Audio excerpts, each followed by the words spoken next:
Selamat datang ke Sarawak Decide. Saya Syirah Abang Mansor, pengacara anda untuk episod kali ini dan saya akan memperkenalkan kepada anda 82 kawasan DUN yang bakal bertanding dalam pilihan raya negeri PRN akan datang.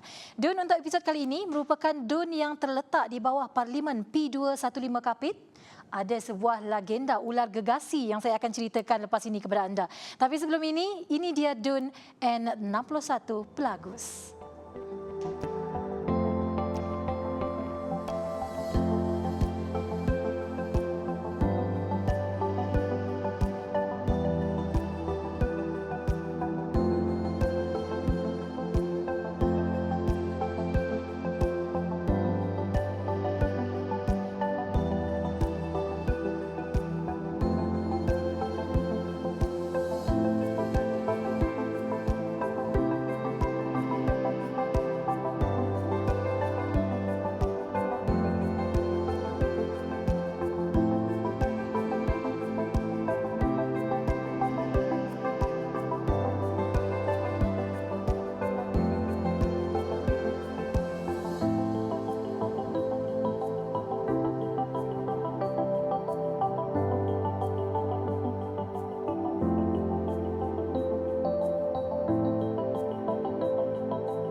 DUN Pelagus merupakan salah satu DUN yang terletak di luar bandar. Ada satu legenda jeram Pelagus yang ingin saya ceritakan kepada anda.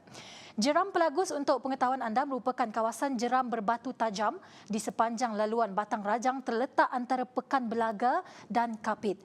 Kawasan berbahaya sejauh 15 km ini menempatkan batu-batu tajam dan berada pada kedalaman kurang daripada 5 meter. Jeram ini diceritakan telah meragut lebih daripada 40 nyawa sejak 50 tahun yang lalu.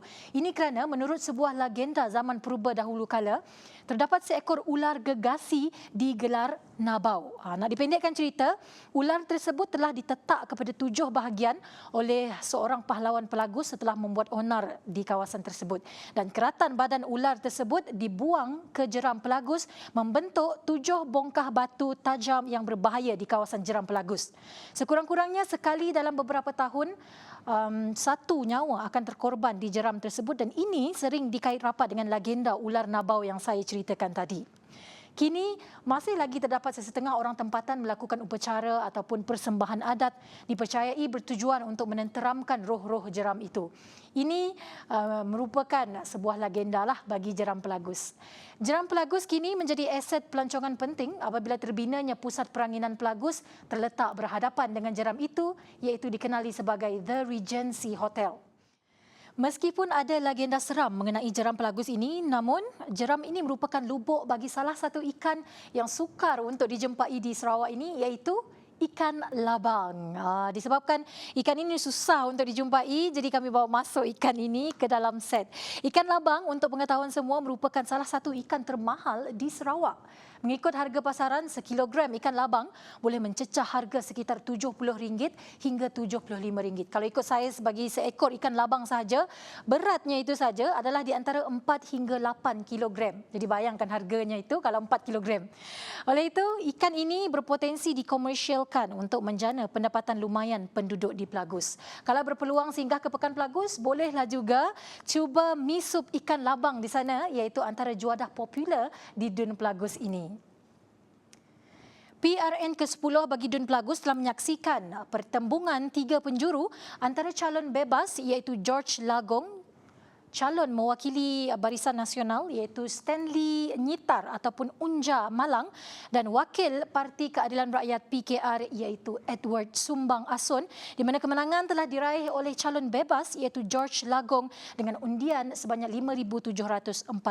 Manakala bagi PRN 11, DUN Pelagus sekali lagi menyaksikan perlawanan 3 penjuru tapi dengan calon-calon baru iaitu Wilson Nyabong Anak Ijang mewakili Barisan Nasional BN menewaskan 2 calon lain daripada Parti Tindakan Demokratik DAP dan seorang lagi calon bebas dengan majoriti kemenangan sebanyak 3,284.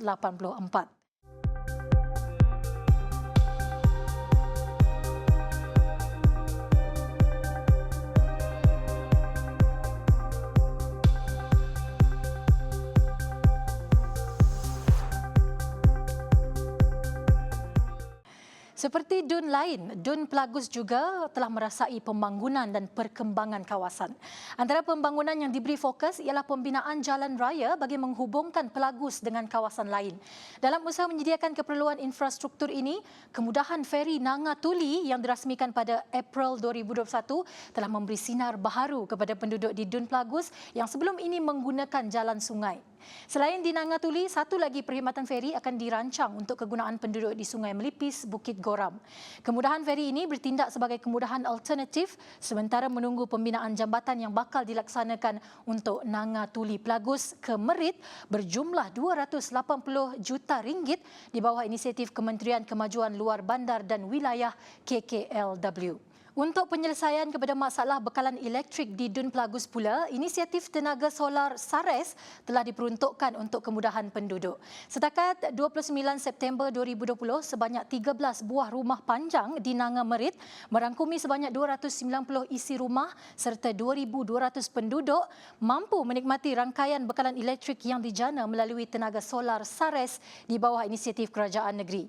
Inisiatif SARES ini merupakan kaedah tepat untuk menyediakan bekalan elektrik di kawasan Nanga Merit yang hanya boleh diakses melalui Jalan Balak dan melalui Sungai Rajang sahaja. SARES menjana kira-kira 3,000 watt elektrik per jam sehari untuk kegunaan asas penduduk Nanga Merit menggantikan penjana diesel yang sangat bising bunyinya. Sebelum mengakhiri episod bagi Dun Pelagus, suka untuk saya hebahkan mengenai satu pelan induk yang akan memacu pembangunan Kapit secara keseluruhannya. Pelan induk yang dicadangkan untuk Bandar Kapit membabitkan pelan utama Kapit, Bakun Lakefront Township dan pelan Pulau Resort tempatan termasuk pelan utama Belaga. Pelan utama untuk Kapit akan menjadikan Kapit sebuah bandar pejalan kaki apabila kenderaan berat tidak lagi dibenarkan masuk ke pekan tersebut kelak. Manakala bagi projek Bakun Lakefront Township, ia akan menggabungkan dan mengekalkan beberapa elemen warisan budaya, landscape dan perairan yang akan menjadi daya tarikan pelancong dengan menjadikan sukan air dan pelayaran sebagai aktiviti utama di Tasik Bakun kelak. Manakala pelan bagi Pekan Belaga dirancang untuk menangani isu-isu bangunan kerajaan yang usang dan menambah kemudahan awam. Pelan induk ini merupakan rancangan pembangunan jangka panjang menjangkau hingga 30 tahun ke depan dalam usaha mengatasi masalah ketersambungan dan akses dari segi infrastruktur serta telekomunikasi di Kapit secara keseluruhan.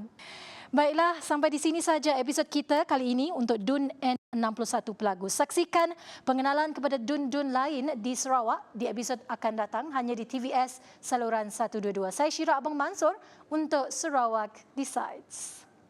Hai, terima kasih kerana menonton Sarawak Decides. Jangan lupa untuk tekan butang subscribe di bawah ini dan juga klik video di sebelah sini untuk mendapatkan perkembangan terkini berhubung pilihan raya negeri ke-12 di Sarawak.